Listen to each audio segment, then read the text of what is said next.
Welcome back to Vijay Bharat academy. I am Vijay Kumar and student of Shri Krishna medical college Muzaffarpur Bihar. दोस्तों, आज के इस लेक्चर के माध्यम से मैं आपको chapter 4 reproductive Idar and management के बारे में काफ़ी डिटेल से बताऊंगा। तो चलिए बिना टाइम बर्बाद किए हुए क्लास को स्टार्ट करते हैं। सबसे पहले देखेंगे उसका इंट्रोडक्टिव पार्ट। यहाँ से पढ़ना स्टार्ट करते हैं। Reproductive error are the most common eye disorder and not a disease. यह मोस्ट कॉमन आई डिसऑर्डर है जो एक डिजीज नहीं है। और refractive mirror means diet the shape of humans eye do not retrace the light ray correctly on the retina resulting blurred vision. देखिए, refractive error means इसका मतलब क्या होता है, that the shape of human eye का shape do not reflect the light रे, जो light रे को रिफ्लेक्ट नहीं करेगी correctly on retina resulting blurred vision. इसके कारण ब्लू रेड विजन आएगा, मतलब पूर्ण रूप से सही से दिखाई नहीं देगी। Emmetropia is a normal refractive condition of the eye in which the parallel light ray front definitely comes to the focus exactly on retina without any accommodations change। इमेट्रोपिया एक नॉर्मल रिफ्रैक्टिव कंडीशन है आई का, जिसमें क्या होता है, parallel light का रे infinite से आती है और फोकस्ड एग्जैक्ट ऑन रेटिना। और एग्जैक्ट किस पे फोकस हो जाती है दोस्तों, रेटिना पे फोकस हो जाती है विदाउट एनी अकोमोडेशन, बिना कोई अकोमोडेशन चेंज किए हुए इन्फिनाइट से लाइट आती है, कहाँ पे फोकस हो जाती है, तो रेटिना पे फोकस हो जाती है। So the vision is clearly at all condition, जिसके कारण विजन जो है वो क्लियर सभी कंडीशन में आती हैं। अगला देखिएगा, in case of ray are focus either in front और बिहाइंड द रेटिना। इस केस में जो रे होता है, लाइट का रे जो फोकस होती है किस पे, तो इन फ्रंट या बिहाइंड रेटिना पे, in front and behind retina पे, then it is term as emmetropia. इस टर्म को हम लोग क्या कहेंगे दोस्तों, एमेट्रोपिया भी कहेंगे। इस टर्म को हम लोग क्या कहेंगे, एमेट्रोपिया कहेंगे। अगला लाइन देखिए, यहाँ से हम लोग देखेंगे, in case of ray are focus either front और बिहाइंड द रेटिना। एक विशेष केस में अगर रे फोकस होगा कहाँ पे या तो फ्रंट रेटिना के फ्रंट पे या बिहाइंड पे, इन दियर टर्म इज एमेट्रोपिया। इस टर्म को हम लोग क्या बोलेंगे, एमेट्रोपिया बोलेंगे। अर्थात एमेट्रोपिया में रे लाइट जो होता है या तो फ्रंट पे या बिहाइंड पे, रेटिना के फ्रंटली या बिहाइंड में फोकस होती है। It can be classify a short sightedness और मायोपिया एंड लॉन्ग साइटनेस और हाइपरमेट्रोपिया। इसको हम लोग एमेट्रोपिया को शॉर्ट साइटनेस और मायोपिया या लॉन्ग साइट स्लाइटनेस और हाइपरमेट्रोपिया भी कहेंगे। तो उम्मीद करते हैं यहाँ तक समझ में आ गया होगा।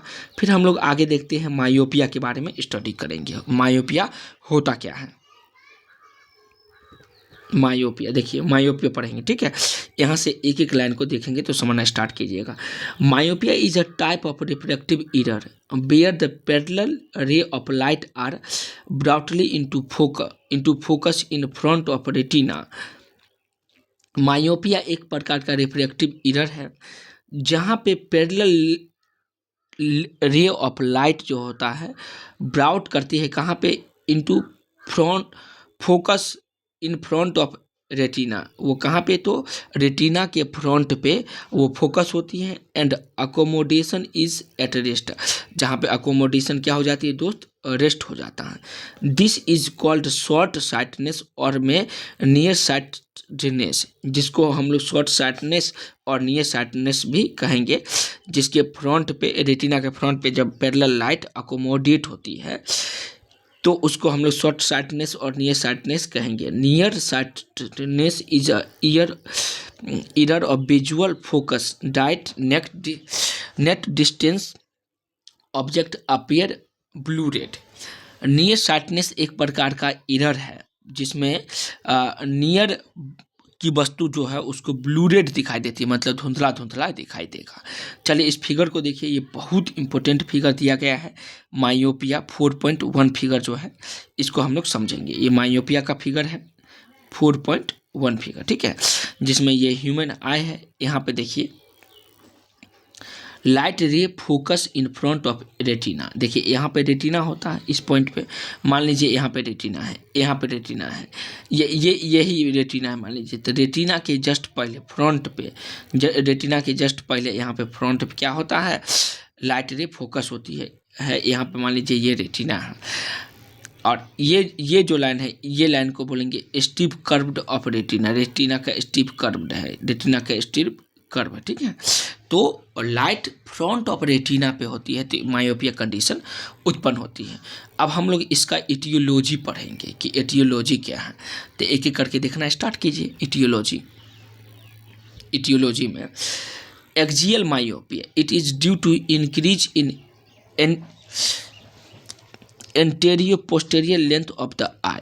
देखिए एक्सियल मायोपिया कैसे होती है, अगर ये पूछा जाएगा तो क्या बताएंगे, एंटेरियर पोस्टीरियर लेंथ अगर आई का बढ़ जाती है, इंक्रीज कर जाता है, तो उसके कारण एक्सियल मायोपिया होती है। उसके बाद हम लोग पढ़ेंगे कर्वेचर मायोपिया। क्या पढ़ेंगे दोस्तों, कर्वेचर मायोपिया क्या होता है इसको देखेंगे। Is due to increase in curvature of cornea और वन और both the surface of lens. देखिए ये किसके कारण होता है, कर्वेचर मायोपिया होता किसके कारण रहते हैं, increase in curvature of cornea, cornea की कर्वेचर इंक्रीज कर जाती है। वन और both the surface of length, इसमें दोनों लेंस के सरफेस इंक्रीज कर जाती है। Increase of 1 millimetre cause of refractive change of 6 dioptre. अगर 1 मिलीमीटर में चेंजिंग होगा तो उसके कारण 6 डायोप्टर रिफ्रैक्शन में रिफ्रैक्टिव चेंज आती है। 6 डायोप्टर रिफ्रैक्टिव चेंज आती है। 1 मिलीमीटर अगर इसके सरफेस में चेंज होगा तो रिफ्रैक्टिव चेंज कितना होगा, तो 6 डायोप्टर होगी। उम्मीद करते हैं इटियोलॉजी का कर्वेचर मायोपिया यहाँ तक का बातें समझ में आ गया होगा। फिर हम लोग आगे बढ़ते हैं।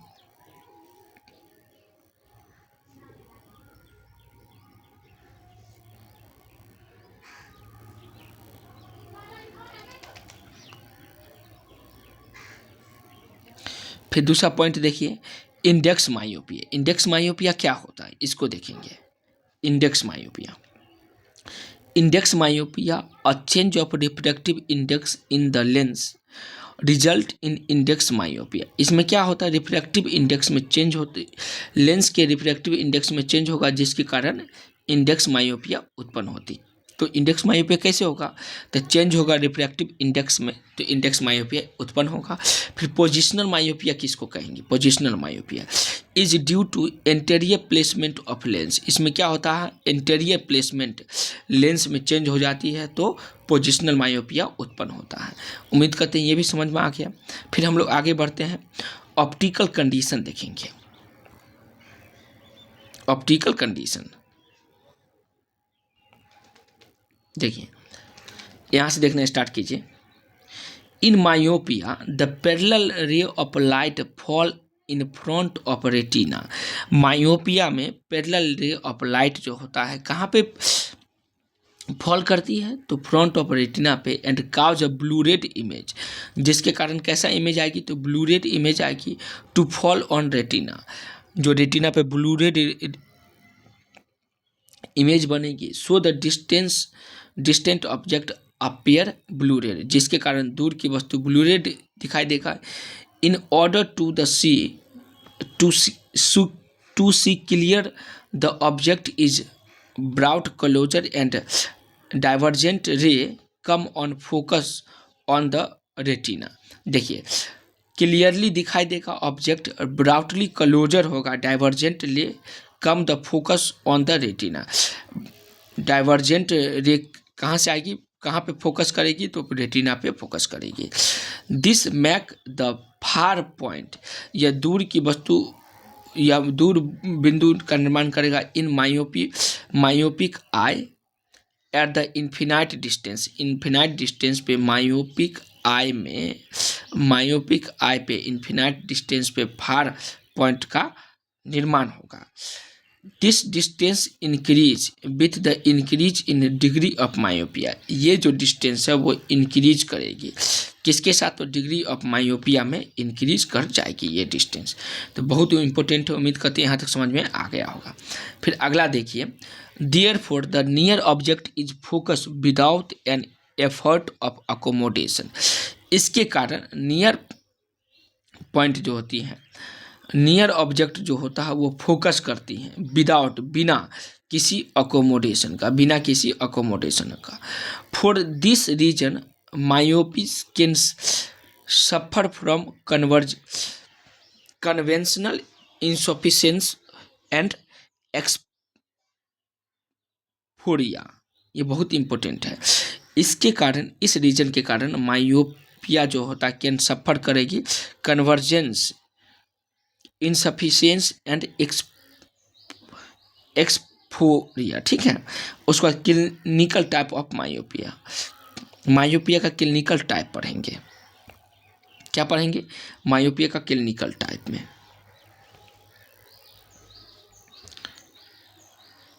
कंजेनाइटल मायोपिया क्या देखेंगे हम लोग, कंजेनाइटल मायोपिया देखेंगे।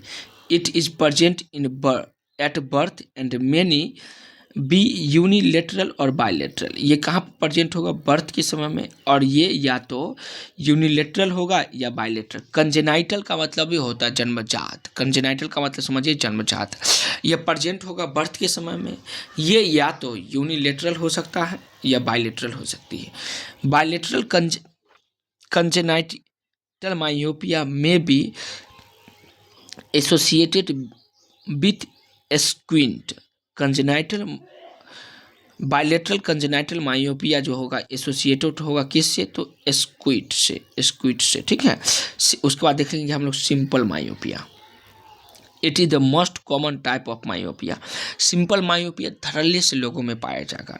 Result from the normal biological variation in the development of the eye, जिसके कारण नॉर्मल बायोलॉजिकल वेरिएशन आएगी।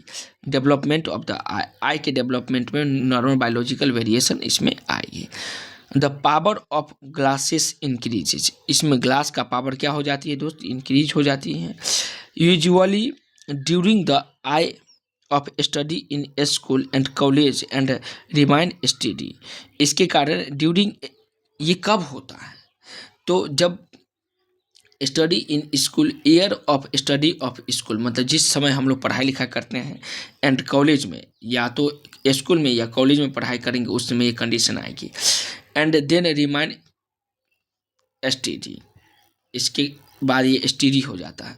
This type of myopia is not associated with any degenerative change in the eye. इस प्रकार के myopia में किसी प्रकार के डिजेनरेटिव चेंज नहीं होगा आई में, ठीक है। उसके बाद हम लोग पढ़ेंगे फिजियोलॉजिकल मायोपिया। फिजियोलॉजिकल मायोपिया होता क्या है, इसको देखिए।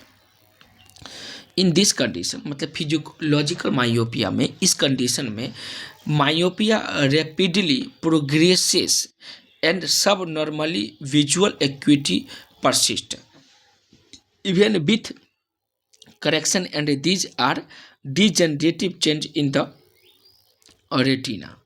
देखिए, इस कंडीशन में रैपिडली प्रोग्रेस, ये कंडीशन रैपिडली प्रोग्रेस होगा और sub abnormal visual acuity persist कर जाएगी। Even correction and these are degenerative change in the retina, और रेटिना में डिजेनरेटिव चेंज होगा, ठीक है। उसके बाद near sightedness affect male and female equally. देखिए, नियर दृष्टि दोष जो होगा वो मेल में और फीमेल में इक्वली इफेक्ट करेगी। And those with a family history, और उसमें जिसमें ये फैमिली हिस्ट्री पाई जाएगी। आगे देखिए, for near sightedness are more likely to develop it में, नियर साइटनेस बहुत आसानी से डेवलप होगा। अगला पॉइंट देखिएगा,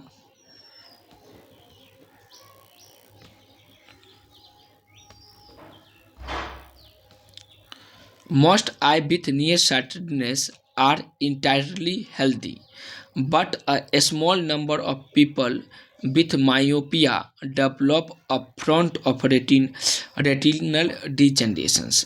देखिए, eye with near shortness entirely healthy, entirely क्या होगा, आँख हेल्दी होगा, but a small number of people with myopia develop, लेकिन कुछ ऐसा पीपल है जिसमें क्या डेवलप हो जाएगी, मायोपिया और फ्रॉम द रेटिनल डिजेनरेशन, जिसमें रेटिनल डिजेनरेशन होगा, रेटिना में क्या होगा, डिजेनरेशन आ जाएगी। तो उम्मीद करते हैं यहाँ तक अपन समझ में आ गया होगा। फिर हम लोग आगे देखते हैं एक्वायर्ड मायोपिया, मायोपिया एक्वायर्ड जो होती है उसको देखिए। एक्वायर्ड मायोपिया में this occur due to exposure to various pharmaceutical in, देखिए ये अकर होगा किसके कारण, तो various pharmaceutical increase in glucose level, जब ग्लूकोज लेवल बढ़ जाएगी, नियर स्क्लेरोसिस बढ़ेगा, न्यूक्लियर स्क्लेरोसिस बढ़ेगा, and increase in curvature of the cornea, in condition such a corneal ectasia, जिसके कारण कॉर्नियल एक्टाइटिस हो जाएगा। The other type of acquired myopia are, दूसरे प्रकार के एक्वायर्ड मायोपिया जो उत्पन्न होगा। एक्वायर्ड का मतलब जो मायोपिया हम लोग एक्वायर्ड कर लेंगे, जैसे ग्लूकोज लेवल जब बढ़ जाएगा, न्यूक्लियर स्क्लेरोसिस बढ़ जाएगा, इंक्रीज हो जाए curvature of the cornea, cornea के कर्वेचर इंक्रीज हो जाएगी, तो इस कंडीशन में कॉर्नियल एक्टाइसिस हो जाएगा। The order type of acquired myopia are में जैसे स्यूडो मायोपिया, स्यूडो मतलब आभासी, मतलब झूठा, मतलब जो वास्तविक में नहीं दिखता हो, नाम इससे स्पष्ट हो रहा, pseudo myopia.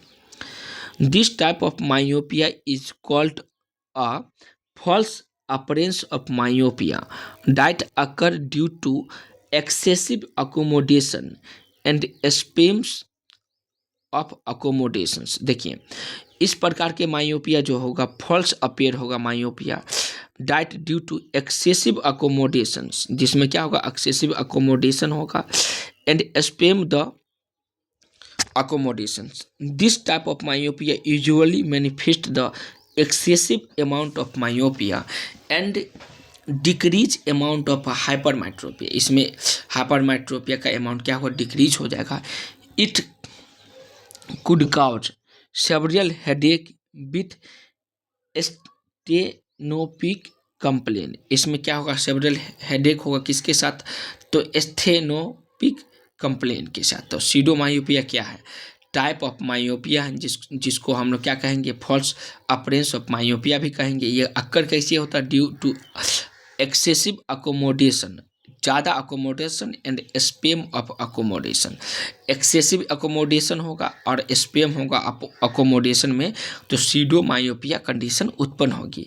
This type of myopia, इस टाइप के myopia usually manifest the excessive amount of myopia, इसमें एक्सेसिव अमाउंट ऑफ मायोपिया क्या होगा, मैनिफेस्ट कर जाएगी, and decrease amount of hypermetropia, और इसमें हाइपरमेट्रोपिया का अमाउंट क्या हो जाएगा, डिक्रीज हो जाएगी।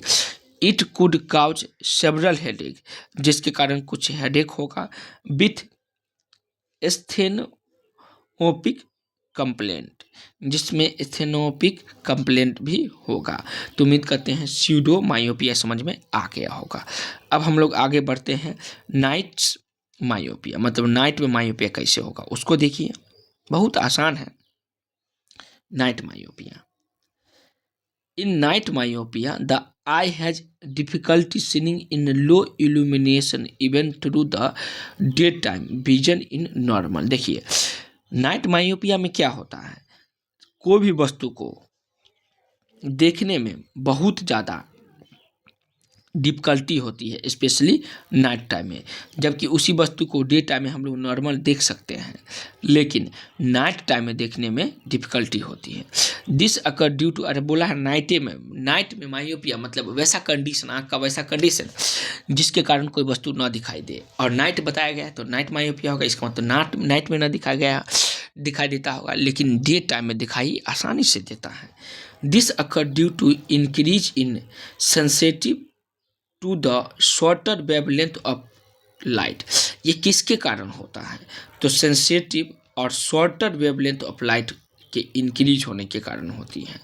Younger people are affected more than elderly. इसमें यंगर पीपल मतलब ज़्यादातर युवा अवस्था वाले लोग इस बीमारी से, कौन बीमारी? बीमारी का नाम है नाइट मायोपिया, मतलब रात में होने वाली बीमारी से ग्रसित ज़्यादा होता है। उसके बाद हम लोग पढ़ेंगे स्पेस मायोपिया। स्पेस मायोपिया क्या है? This type of myopia occur when individual has no stimulation of distance fixation. Space myopia क्या है? तो यह एक प्रकार टाइप ऑफ मायोपिया है जो अक्कर होती है when individual has no stimulation, अगर इंडिविजुअल में स्टिमुलेशन नहीं होगा फॉर डिस्टेंस फिक्सेशन के कारण, तो इसको हम लोग क्या बोलेंगे? स्पेस मायोपिया कहेंगे। तो हम लोग नाइट मायोपिया देखे, स्पेस मायोपिया देखे। अब उसका हम लोग सिम्टम देख लेते हैं, मतलब क्या सिम्टम आएंगे। साइन एंड सिम्टम होता है ना किस बीमारी का, तो हम लोग मायोपिया का हम लोग सिम्टम देखेंगे, मतलब क्या क्या सिम्टम होगा। आप जो जाते हैं डॉक्टर के पास तो वो अपना सिम्टम लक्षण बताइए, तो उसके आधार पे डॉक्टर साहब पूछते हैं ना क्या बीमारी हुआ है बताइए, खुल करके बोलना है, छुपाना नहीं है। तो यहाँ पे भी खुल करके समझिए सिम्टम क्या होगा। तो पहला सिम्टम देखिए, ब्लू रेड विजन और difficulty in seeing distance object. Blue red vision होगा, ब्लू रेड विजन धुंधला दिखाई देगा और वस्तु को देखने में डिफिकल्टी होगा, मतलब धुंधला दिखाई देगा। आज जब कोई चीज़ धुंधला दिखाई नहीं दिया मतलब स्पष्ट रूप से नहीं दिखाई दे रहा है, इसका मतलब क्या है आप खुद ही बताइए। तो देखने में क्या होगा? तो कठिनाई होगी। Children often can not read the black board but easily read a book. Children जो होगा ना बस भाई, बच्चा जो होता है, ब्लैक बोर्ड दूर पे है तो दूर को स्पष्ट रूप से नहीं देख पाता है, लेकिन बुक नज़दीक में रख दीजिए, नज़दीक में बुक रहता है इसलिए वो इजली रीड कर लेता है। तो सोच करके देखिए, बच्चा जो होता है ब्लैक बोर्ड, इसलिए कहा जाता है 6 वर्ष से कम एज के बच्चा को स्कूल में नहीं भेजना है, क्योंकि बचपन बहुत बच्चा की अवस्था में जो बच्चा होता है ना, वो दूर पे जो ब्लैक बोर्ड होती है उसको सही से नहीं देख पाता है। Children often can not read the black board को नहीं पढ़ पाता है, लेकिन ईजिली आसानी से बुक को पढ़ लेता है। They tends to near the object to see clearly. इसमें क्या होगा? तो आई में स्ट्रेन होगी, हेडेक होगा, अनकॉमन है, मतलब इन्हें कि सब में हेडेक होबे करेगा, लेकिन कुछ पेशेंट में हेडेक होगा। मायोपिक कंडीशन वाले पेशेंट में हेडेक हो सकती है। उसके बाद अगला है स्क्वाइंटिंग टेंडेंसी इसमें पाई जाएगी और क्लोज वर्किंग हैबिटेट होगा, मतलब नज़दीक की चीज़ उसको दिखाई देगी लेकिन दूर की चीज़ दिखाई नहीं देगा। तो जिसके कारण नज़दीक का काम ये कर पाएगा लेकिन दूर पे कोई काम है तो उसको नहीं कर पाएगा। ठीक है, तो ये सब सिम्टम है। ब्लू रेड विजन होगा, डिफ़िकल्टी होगी डिस्टेंस के वस्तु को देखने में, अर्थात ब्लैक बोर्ड नहीं देख पाएगा बच्चा, लेकिन किताब नज़दीक में रखा उसको आसानी से पढ़ लेगा। उसके आई में स्ट्रेन होगी, हेडेक होगा, स्क्वाइंटिंग टेंडेंसी होगी और क्लोज वर्किंग हैबिटेट उसमें उत्पन्न हो जाएगा। उसके बाद हम लोग टेस्ट पढ़ेंगे। क्या पढ़ेंगे दोस्त? तो टेस्ट पढ़ेंगे। ठीक है, अ जनरल आई एग्जामिनेशन और स्टैंडर्ड ऑप्थेल्मिक एग्जाम में इंक्लूड। जनरल आई एग्जामिनेशन या ऑप्थेल्मिक स्टैंडर्ड जो होगा वो इंक्लूड करेगी कौन कौन? तो विजुअल एक्यूटी इंक्लूड करेगी, both at distance Snellen's and close up Jaeger's में। विजुअल इक्विटी में और में दोनों डिस्टेंस में सनेल्स एंड में क्लोजअप होगा। उसके बाद refraction test to determine the refractive power accurately. Refraction test के द्वारा हम लोग रिफ्रैक्टिव पावर को एक्यूरेटली क्या करेंगे? तो डिटरमाइन करेंगे। तीसरा है cycloplegic refraction may be require in few condition. Cycloplegic refraction जो होगा रिक्वायर करेगी कुछ कंडीशन में to confirm the final prescription. जो किसको कन्फर्म करेगी? तो फाइनल प्रिस्क्रिप्शन को कन्फर्म करेगी। साइक्लोप्लेजिक रिफ्रैक्शन में भी रिक्वायर होगा कुछ कंडीशन में और कन्फर्म होगा फाइनल प्रिस्क्रिप्शन को। उसके बाद चौथा है colour vision test to exclude colour defect, इसमें कलर विजन टेक्स्ट होगा, एक्सक्लूज करेगी कलर डिफेक्ट में। पांचवा है मसल्स बैलेंस टेस्ट आएगी, इसमें क्या होगा, मसल में बैलेंस टेस्ट आएगी। और छठा है सिल्ट लैंप एग्जामिनेशन ऑफ आई में, आई का सिल्ट लैंप एग्जामिनेशन होगा। तो ये सब टेस्ट हैं।